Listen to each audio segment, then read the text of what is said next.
Alors dans cette fiche, on va voir la notion de fonction affine. Alors tout d'abord, qu'est-ce qu'on appelle une fonction? Alors définition, c'est qu'une fonction qu'on note f, c'est un procédé de calcul qui prend un nombre x au départ et qui lui associe un unique nombre qu'on va noter f de x. Alors prenons un exemple. Donc ici tu as sur la droite un programme de calcul. Donc le calcul c'est le suivant. Tu prends un nombre au départ qui s'appelle x, d'accord? Tu vas ensuite lui ajouter 5 à ce nombre. Ok, donc si tu as x, tu ajoutes 5, bah, le résultat c'est x plus 5. Et ce résultat, tu vas le multiplier par x. D'accord? Donc du coup, à la fin, on se retrouve avec x plus 5 fois x. Donc finalement, dans la boîte, tu vois, la boîte grise, c'est la fonction. La fonction, c'est le procédé de calcul qui consiste à ajouter 5 et ensuite à multiplier par x. Ok? Donc le procédé de calcul, c'est pas un nombre, hein, c'est des opérations, si tu préfères. Par contre, au départ, le nombre qui rentre, ce qu'on appelle x, on appelle ça l'antécédent. Okay, ante, ça veut dire avant. Donc avant de rentrer dans la machine, d'accord, on a un nombre x, et qu'est-ce qu'il en sort? Il en sort un nouveau nombre qu'on appelle l'image, et qu'on note f de x. Et f de x, dans notre exemple, c'est quoi? Donc on a f de x qui est égal à x plus 5 fois x. Alors, x, c'est ce qu'on appelle un antécédent, mais c'est une variable, donc ça peut prendre différentes valeurs, comme toute variable. Donc par exemple, si on prend x qui est égal à 2, d'accord, si on prend x égale à 2, eh bien, si on calcule f de 2 étant l'image, donc f de 2, ça sera égal à quoi? Ben, tu remplaces dans la formule de calcul x par 2, ça fait donc 2 plus 5, ok, et le tout multiplié par x, c'est-à-dire par 2. Donc autrement dit, on se retrouve avec 2 plus 5, 7 fois 2, 14. Hein, donc on a f de 2 qui est égal à 14. Et on dira que l'image de 2, c'est 14. L'image de 2 par la fonction f, hein, par le procédé de calcul qu'on appelle f, c'est 14. Donc tu vois, si on reprend cette image qui est ici, en fait, une fonction, ce n'est pas un nombre. Attention, une fonction, c'est un procédé de calcul. Ça consiste par exemple à ajouter un nombre, à multiplier par un autre nombre, d'accord? Mais ce n'est pas un nombre en lui-même. C'est un mécanisme de calcul, si tu préfères. Par contre, dans une fonction, tu lui fais rentrer un nombre, qu'on appelle x en général, qui s'appelle l'antécédent, et on ressort un autre nombre, qu'on note f de x, et qu'on appelle l'image. Donc, une fonction mange un nombre, le nombre x, et ressort un nombre qu'on appelle f de x. Alors les fonctions, on peut les représenter par des courbes. Hein, donc là, tu vois, par exemple, on a représenté, alors on va reprendre l'exemple, on a par exemple 2, tu vois, c'est une variable, x égale 2, et on a son image, on l'a calculé tout à l'heure, qui est 14. Donc à l'intersection de 2 et 14, on va mettre un point. Ok. Alors on peut le faire pour différentes valeurs de x. Hein. Par exemple, pour x égale 1, je remplace x par 1. Donc je calcule f de 1. Alors f de 1 est égal à quoi? Donc f de 1, c'est par définition, c'est donc, puisque f de x c'est x plus 5 fois x, ça va faire 1 plus 5 fois 1. Le procédé de calcul consiste à ajouter 5 et à multiplier par le nombre de départ. Donc 1 plus 5 ça fait 6, 6 fois 1 ça fait 6. Donc finalement f de 1 sera égal à 6. Donc l'image de 1 sur mon graphique, ça aura pour la valeur 6. Donc ici, voilà, si je mets un pointillé, à l'intersection de 1 et de 6, j'ai un point. D'accord? Alors je peux tracer, pour différentes valeurs de x, je peux tracer toutes les images hein, que je vais mettre sur cet axe qu'on appelle y. Hein, d'accord? Et puis tous ces points-là ben, vont définir une courbe. D'accord? Je peux prendre f de 0 par exemple. Calculons f de 0. Donc f de 0, ce sera égal à... Donc je remplace x par 0, ça va faire donc 0 plus 5. 0 plus 5, le tout multiplié par 0. Donc 0 plus 5, ça fait 5, fois 0, ça fait 0. Donc l'image de 0, 0 est ici, son image c'est 0. Donc on a un point d'abscisse 0 et d'ordonnée 0. D'accord? Donc tous ces points-là sont sur une courbe, c'est la courbe qu'on note CF. Pourquoi CF? C'est pour courbe, et F parce que ça rappelle la fonction F. On appelle ça la courbe représentative de la fonction f. Voilà, donc cette courbe-là, elle est formée de plein de points. C'est les points qui ont pour coordonnées x en abscisse et en ordonnée f de x. Donc c'est ce qu'on voit ici sur ce dessin. Donc x, c'est l'antécédent, f de x, c'est l'image, et à l'intersection, on met un point de coordonnées x et f de x. Et ce point-là, il est sur la courbe CF, la courbe représentative de la fonction f. On peut écrire des programmes en Python qui vont calculer par exemple f de x égale x plus 5 fois x. Alors comment on fait? Donc je te montre le programme. Donc, tout simplement, hein, pour définir une fonction, il faut utiliser le mot def. Le nom de la fonction, là, c'est f, le nom de la fonction. F va manger un nombre qu'on va appeler x, hein, c'est l'antécédent. Et cette fonction va nous ressortir quoi? Elle va nous retourner, eh bien, le résultat, c'est x plus 5 fois x. Donc on peut exécuter ici. Tu vois, il n'y a pas de message d'erreur. Donc si je veux calculer f de 2, donc je mange 2, qu'est-ce que je vais ressortir? Ben, je ressors 14. Hein, donc l'image de 2, c'est 14. Je vérifie, l'image de 0, ce qu'on avait calculé, c'était 0. L'image de 1, on avait trouvé 6. f de 1 égale 6. Hein, c'est ce qu'on a vu ici dans cette partie de calcul. Donc c'est facile de définir une fonction dans le langage Python. Alors maintenant, intéressons-nous particulièrement aux fonctions affines. Il existe plusieurs types de fonctions. La fonction affine, c'est quoi? Ben, c'est une fonction qui est définie de la façon suivante. Elle mange un x, elle mange un nombre, et elle recrache quoi? Elle ressort ax plus b. Donc où a est un nombre réel et b est aussi un nombre réel. Par exemple, donc, la fonction f définie par f de x, donc ça c'est l'image, qui sera calculée de la façon suivante, 3 fois x moins 1. D'accord? Alors on peut prendre différents x. Donc, par exemple, x égale 0, hein, je remplace x par 0 et je vais calculer l'image de 0. Donc f de 0, ça fait quoi? Donc si je remplace x par 0, ça va faire 3 fois 0. Donc je remplace x par 0, moins 1. 3 fois 0, 0, moins 1, ça fait moins 1. Donc l'image de 0, c'est moins 1. Donc j'ai un point d'abscisse 0 et d'ordonnée moins 1. C'est ce point qui est ici. Donc ce point-là, il appartient à la courbe représentative de la fonction f. Donc je prends d'autres points, par exemple le point 1, le point d'abscisse 1, donc je calcule l'image de 1, f de 1, c'est égal à quoi? Je remplace x par 1, ça fait 3 fois 1, moins 1. 3 fois 1, 3, moins 1, ça fait 2. Donc l'image de 1, c'est 2. Donc à l'intersection, hop, de 1 et de 2, je mets un point qui est sur la courbe. Alors tu vois, je peux prendre d'autres valeurs, hein, par exemple x égale 2. Allez, on va prendre cette dernière valeur, x égale 2. On remplace ici x par 2. Donc ça fait 3 fois 2, 6, moins 1, 5. Donc l'ordonnée sera 5. 5 c'est ici. Hein, on a 1, 2, 3, 4 et 5. Donc on a un point d'abscisse 2 et d'ordonnée 5. Ce point-là, il est bien sur la courbe. Alors tu vois que tous ces points forment une courbe, mais en fait cette courbe c'est plutôt une droite. D'accord? Et c'est normal, hein, puisque on avait déjà vu dans les cours précédents que l'équation d'une droite c'est du style y égale ax plus b, ou mx plus p, hein, c'est pareil. Y égale quelque chose fois x plus quelque chose, ax plus b. D'accord?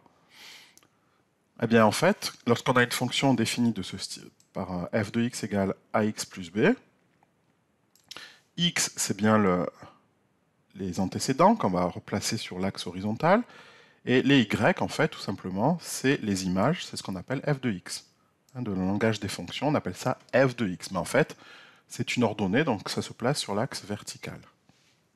Okay, donc la courbe représentative d'une fonction affine est une droite. Mais ça on l'a déjà vu dans les leçons précédentes. Hein. Ça, c'est bien l'équation d'une droite. Donc une fonction, c'est quoi? Ben, c'est une machine qui prend des nombres au départ et qui sort des nombres à l'arrivée. Le nombre, on l'appelle f de x. D'accord? Alors graphiquement, ce f de x, en fait, c'est une ordonnée, donc on peut l'appeler également y si vous voulez. On va le placer sur l'axe des ordonnées, dans un graphique. Alors, si on prend les exercices dans l'ordre. Exercice 1, donc on considère une fonction dont la courbe est ici, ça c'est la courbe CF, la courbe représentative de la fonction f. On te dit déterminer les images par f des nombres suivants. 0. Donc l'image de 0, on a donc f de 0 est égal à quoi? Il suffit de lire, 0 est ici, son image elle est ici, donc l'ordonnée c'est 1. Donc f de 0 est égal à 1. On dit que l'image de 0 c'est 1. Ensuite f de 1, donc on prend x égale 1, donc f de 1, il faut le calculer, il ne faut pas le calculer, il faut le lire. F de 1 est égal à quoi? Je regarde sur mon graphique, 1 il est ici, d'accord, et f de 1, on lit ici, c'est 2. C'est d'ordonnée 2. Donc f de 1 est égal à 2. Ensuite, f de 3, on veut l'image de 3, donc f de 3, ça se lit également sur le graphique, f de 3, 3 est ici, son image, c'est 0, parce que ce point-là pour ordonner 0. Donc f de 3 c'est 0, l'image de 3 c'est 0. Ensuite, f de 4. Donc f de 4 est égal à quoi? 4 est ici, donc 4 est ici, et son ordonnée, l'ordonnée de ce point c'est quoi? C'est moins 2. Donc f de 4 est égal à moins 2. L'image de 4 est moins 2. Et enfin, on demande f de 5, l'image de 5. Donc l'image de 5 par la fonction f. Donc 5 est mangé par la fonction. Et qu'est-ce qu'il en ressort? Il en ressort 0, tu vois. 5 est ici, et son ordonnée, l'ordonnée du point qui est ici, c'est bien 0. Donc on a répondu à la question petit a. Question petit b, on te demande de déterminer le ou les antécédents par la fonction f des nombres 0, 1, moins 1, etc. 0 a pour antécédent quoi? Il a pour antécédent 3, puisqu'on l'a vu déjà ici, 0, son antécédent c'est 3. Dit autrement, l'image de 3 c'est 0, mais si on le lit dans le sens inverse, on dit l'antécédent de 0 c'est 3. Voilà comment on peut le marquer, l'antécédent de 0 c'est 3. Est-ce qu'il y a d'autres antécédents de 0? Oui. On a également 0 qui a pour antécédent 5. Puisque l'image de 5 c'est 0. Donc l'image de 5 c'est 0. Donc l'antécédent, ce qu'il y a avant, donc l'antécédent de 0 c'est 5. Ok? Donc voilà pour 0, les antécédents. Ensuite 1. 1, donc je me place ici, en ordonnée. 1, je regarde quels sont ses antécédents. Alors 1, il a quoi pour antécédent? 1 pour antécédent 0. Tu vois, on a ce point-là qui a pour abscisse 0. Les antécédents, n'oublie pas, ça se lit ici, sur cet axe X. Donc l'antécédent de 1, c'est 0. Puisqu'effectivement, l'image de 0, c'est 1.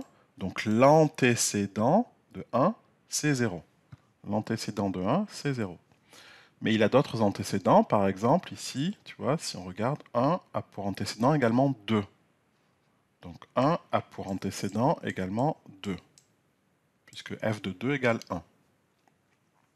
Est-ce qu'il y a d'autres antécédents? On regarde. Oui, il y a un autre antécédent ici, c'est 5,5. Donc 1 a également pour antécédent 5,5. 5,5. Puisque l'image de 5,5 c'est 1, l'antécédent de 1 c'est 5,5, c'est dans l'autre sens. Et voilà, donc graphiquement c'est tout ce qu'on voit pour 1, pour les antécédents de 1. Maintenant moins 1. Est-ce que moins 1, donc je regarde moins 1 sur l'axe des ordonnées, il est ici, je regarde tous ses antécédents.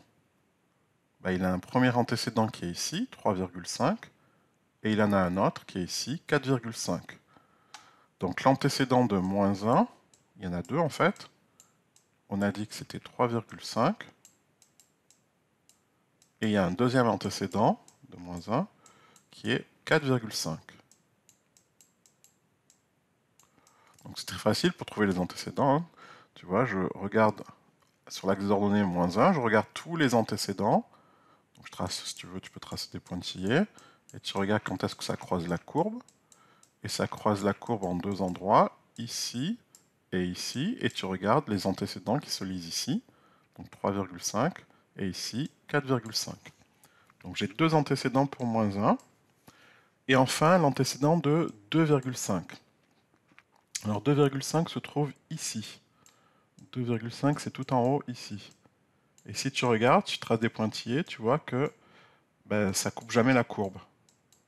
Donc autrement dit, 2,5 n'a pas d'antécédent. Hein, donc 2,5, il n'y a pas d'antécédent. Donc là je vais mettre hop, une grosse croix pour dire qu'il n'y en a pas d'antécédent. Ok? Donc ça c'était la question petit b. Maintenant question petit c.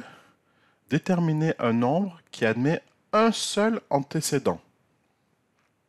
Donc un nombre qui admet un seul antécédent. Par exemple, il faudrait tracer donc une droite qui coupe en un seul point en fait. Donc par exemple, si je coupe en deux, tu vois, là ça coupe là, ok, il y a un antécédent, mais il y en a aussi un là. Donc il y a deux antécédents. Donc c'est pas bon. Où est-ce que je peux trouver un seul antécédent? Là par exemple, à moins 1,5, si je trace une droite en pointillé, hop, tu vois, ça va couper qu'en un seul point, c'est ce point-là, et il n'y a qu'un seul point, donc un seul antécédent qui est 4. Donc pour répondre à la question C, j'ai effectivement moins 1,5 qui a un unique antécédent. Son unique antécédent, c'est quoi? C'est 4. Hein, donc effectivement, puisque si je trace une droite, tu vois, horizontale, là, elle vient couper la courbe en juste un seul point, il n'y a pas d'autre point d'intersection. Donc l'antécédent, c'est bien ici 4. Okay,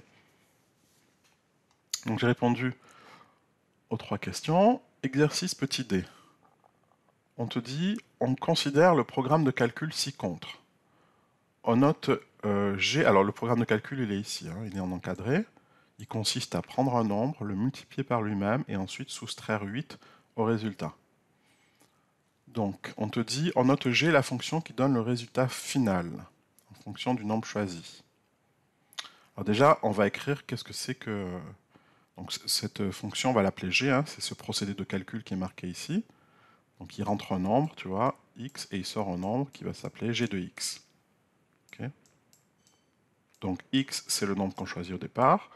Il va être multiplié par lui-même, donc finalement, si j'écris le résultat G de x, ça sera quoi?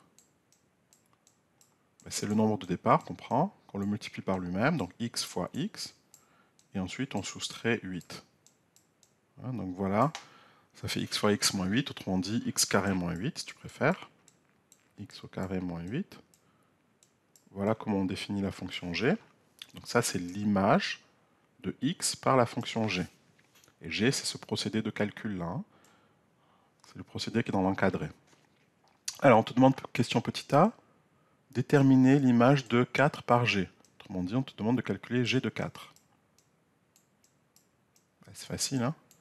Le procédé de calcul, on dit tu prends le nombre 4, tu le multiplies par lui-même, c'est 4 fois 4, et ensuite tu enlèves 8. Donc il n'y a rien de plus simple, 4 fois 4, 16, et 16 moins 8, ça fait 8. Donc l'image de 4, c'est 8. Et petit d, on te dit, moins 2 est-il un antécédent de moins 4 par g? Moins 2, donc est-ce que moins 2, c'est l'antécédent de moins 4? Autrement dit, est-ce que g de moins 2, ça fait moins 4? Est-ce que l'image de moins 2, ça fait moins 4? Calculons-le. L'image de moins 2, donc tu prends le nombre moins 2, tu multiplies par lui-même, donc moins 2 fois moins 2, et on enlève 8. Donc moins 2 fois moins 2, ça fait moins par moins plus, ça fait 4. 4 moins 8, ça fait bien moins 4.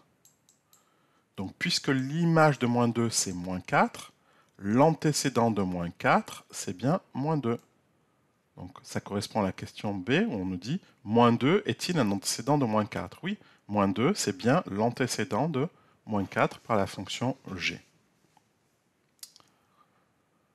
Alors, tu vois, ça, c'était pas une fonction affine, hein, parce qu'on avait, tu vois, on n'avait pas du style, la fonction, c'était pas du style ax plus b, hein, mais c'était du style x carré plus quelque chose. Maintenant, on va uniquement travailler sur des fonctions affines, donc l'exercice numéro 3. On te demande de déterminer donc les images de nombres moins 2, 0 et 5 par les fonctions suivantes. Alors, petit a, on a la fonction définie donc par f de x égale moins 3x plus 5. Et on te demande de calculer l'image de moins 2. Autrement dit, calculer f de moins 2. Voilà ce que ça veut dire, l'image. Donc f de moins 2, ben, je vais remplacer x par moins 2. Ça fait donc moins 3 fois moins 2 plus 5. Je suis le protocole, le procédé de calcul. Moins 3 fois moins 2, ça fait moins par moins, ça fait 6. 6 plus 5, ça fait combien? Ça fait 11. Donc l'image de moins 2, c'est 11. Ensuite, il faut que je calcule l'image de 0. Donc l'image de 0 par f. Donc f de 0, ça fait donc, allez, rebelote, moins 3 fois x qui fait 0, plus 5. Ok. Donc ça fait moins 3 fois 0, 0, plus 5, ça fait plus 5. Ok, donc c'est bon. Et enfin, on me demande l'image de qui? L'image de 5. Hein, puisqu'on te demande l'image de 5. Donc f de 5. F de 5 est égal à quoi? Donc je remplace x par 5, ça fait moins 3 fois 5, plus 5. Donc moins 3 fois 5, ça fait moins 15. Et moins 15 plus 5, moins 15 plus 5, ça fait moins 10. Voilà. Donc j'ai calculé pour la première fonction, donc j'ai calculé toutes les images de moins 2, 0 et 5.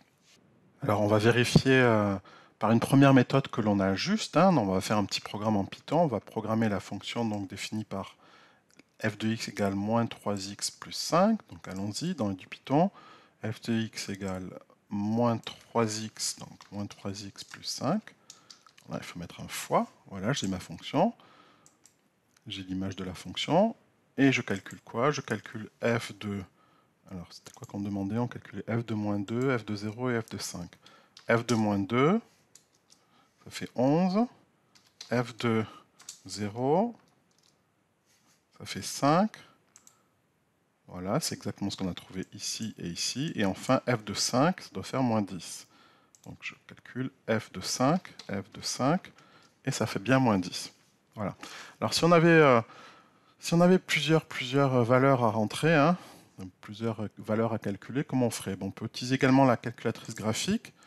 Voilà comment tu peux faire. Tu vas dans donc, menu, tu vas rentrer menu table. Donc ici c'est le menu 7. Donc je tape exe.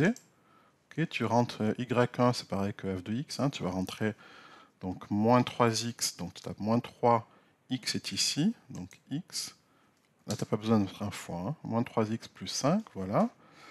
Alors ensuite, il faut dire pour quelle valeur de x on veut calculer les valeurs. Donc pour ça, on va dans 7 ici. Donc c'est F5. Start, c'est le départ. Donc on va mettre x égale à moins 2, hein, puisqu'on commence à moins 2. Et on va aller jusqu'à 5, puisqu'on veut calculer f de 5. Et step, c'est le pas. C'est-à-dire qu'on va de 1 en 1. Donc en fait, on va calculer pour les valeurs de x qui vont de moins 2 jusqu'à 5, de 1 en 1. Donc pour faire le tableau, j'appuie sur exe une fois, deux fois, et j'appuie sur table ici. Ah, il a effacé la fonction, pourquoi? Je ne sais pas. Donc on va le re-rentrer, donc moins c'est ce moins-là. Moins 3x plus 5. Voilà, entrée. Et je vais faire la table, voilà. Donc tu vois là, tu as x dans la première colonne, et y c'est les f de x, si tu préfères, dans la deuxième colonne. Donc f de moins 2, c'est bien 11. F de 0, c'est bien 5. Et si je descends avec les flèches, f de 5, c'est bien moins 10. Hein, c'est ce qu'on avait trouvé à la main et également par le programme Python. Donc c'est pratique aussi d'utiliser la calculatrice graphique.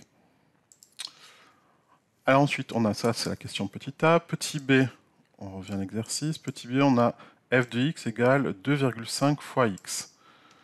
Donc comment je vais faire? Donc je vais faire f de moins 2, f de 0 et f de 5. Allons-y. f de moins 2, f de 0 et f de 5. Donc f de moins 2. Donc je remplace x par moins 2, ça fait donc 2,5 fois moins 2, ça se fait de tête, hein, 2,5 fois 2, ça fait 5, et le moins fait qu'il y a un moins 5. Ensuite, f de 0. f de 0, c'est donc 2,5 fois 0, ce qui fait donc 0. Et enfin, f de 5, donc ça fait 2,5 fois 5. Là, c'est un peu plus dur. Hein, il faut faire, soit le faire à la machine, soit le faire de tête, si on peut le faire. 5 fois 5, 25. 5, voilà, et 5 fois 2, 10, ça va faire 12,5. Alors, on va vérifier si c'est bon.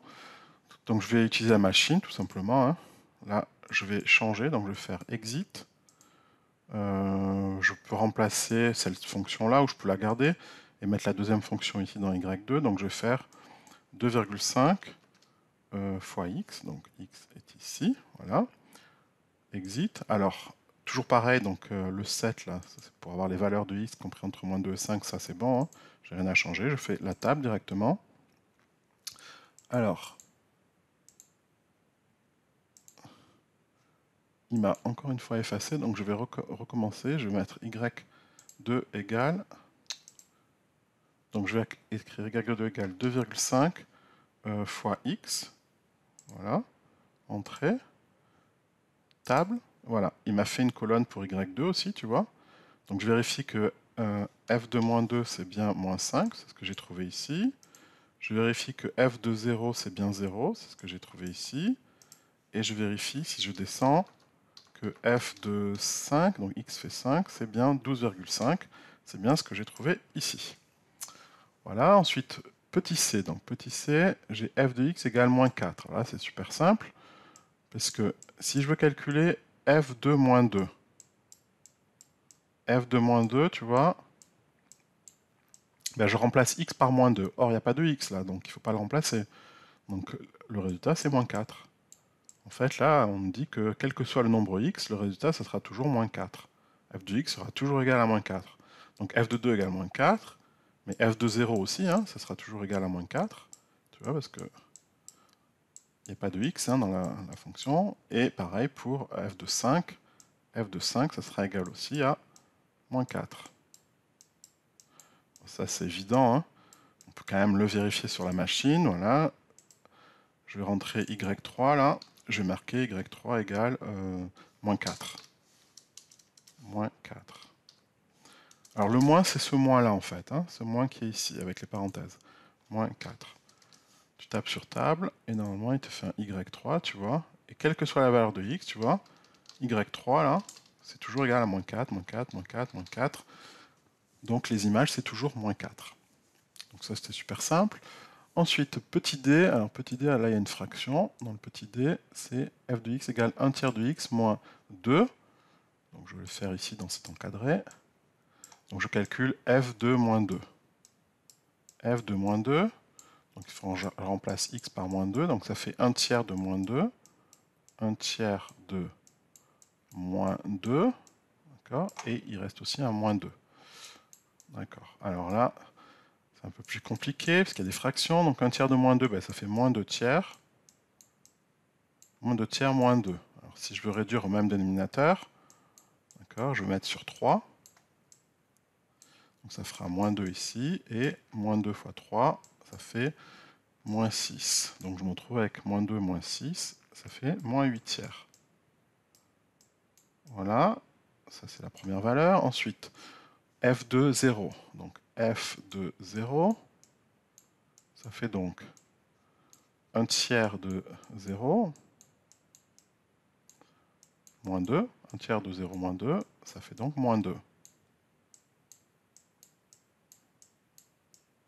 Okay. Et enfin, f de 5. f de 5, c'est donc 1 tiers de 5, 1 tiers fois 5, moins 2. Donc ça fait donc 5 tiers. 1 tiers de 5, c'est 5 tiers. Hein. 5 tiers. Moins 2. Okay, alors si je redis tout au même dénominateur, ce sera un dénominateur qui sera égal à 3. Ça fera 5 ici. Et moins 2 fois 3, c'est moins 6. Donc 5 moins 6, moins 1, ça fait moins 1 tiers. Voilà. Donc j'ai fait la question petit d. On peut vérifier également sur la calculette. Donc je vais rentrer y4, ce sera égal à 1 tiers. Donc je vais mettre des parenthèses, 1 tiers. Alors je peux utiliser la fraction, donc ça va faire 1 ici. Et la fraction, c'est ça, 1 tiers. Voilà.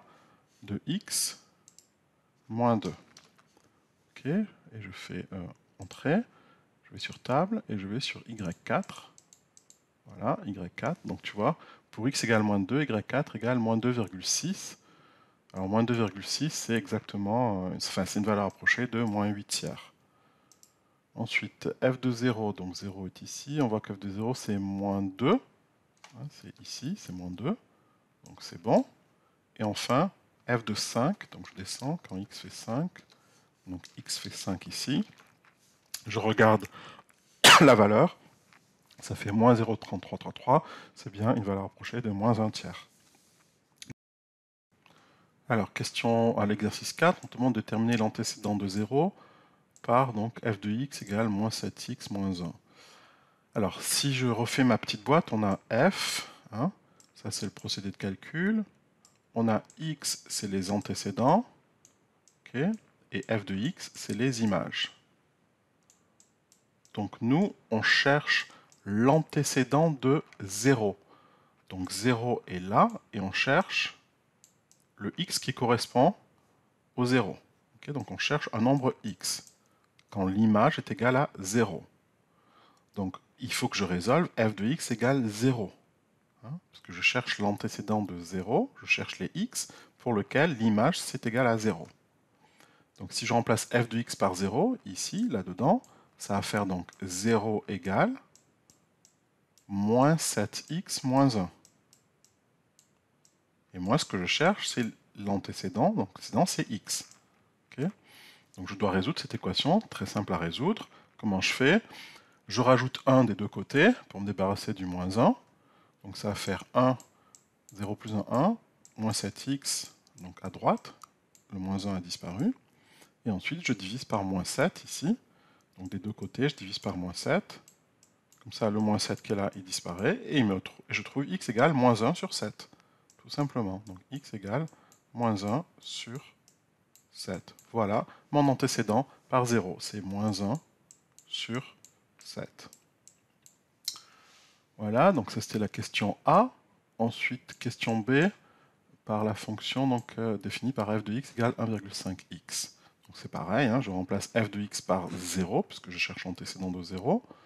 Donc j'écris 0 égale 1,5 fois x. Et moi ce que je cherche c'est x. Alors pour trouver x c'est facile, hein. Je divise par 1,5 pour me débarrasser du 1,5. Donc ça fait 0 divisé par 1,5. Ce que je fais à gauche, je le fais à droite. Donc là il disparaît. Et il me reste x égale 0 sur 1,5, c'est-à-dire x égale 0. D'accord, donc l'antécédent de 0, c'est 0 pour la question B. Ok. Alors on va passer maintenant à la question 2, donc j'efface tout ça pour avoir plus de place. Question 2, on te demande l'antécédent de moins 2 par la fonction f de x égale 2x plus 1. Donc toujours pareil, hein. Donc je remplace f de x par moins 2, et je cherche l'antécédent. L'antécédent, c'est x que je cherche. Hein. D'accord, puisque moins 2, c'est une image. Moi, je cherche x. Alors, pour résoudre, c'est facile. Hein. J'enlève le plus 1 en me débarrassant du plus 1 en rajoutant moins 1 ici et moins 1 là. Comme ça, le moins 1 disparaît là, il disparaît là. Ça fait moins 1 moins 2, ça fait moins 3. Moins 3 égale donc 2x. Et pour me débarrasser du x, je divise des deux côtés par 2. Comme ça, hop, si je divise par 2, il s'en va là, il s'en va là. Ce qui fait x égale moins 3 sur 2. Voilà, donc x égale moins 3 sur 2. C'est donc l'antécédent de moins 2. Voilà, et je te laisse faire le petit b tout seul.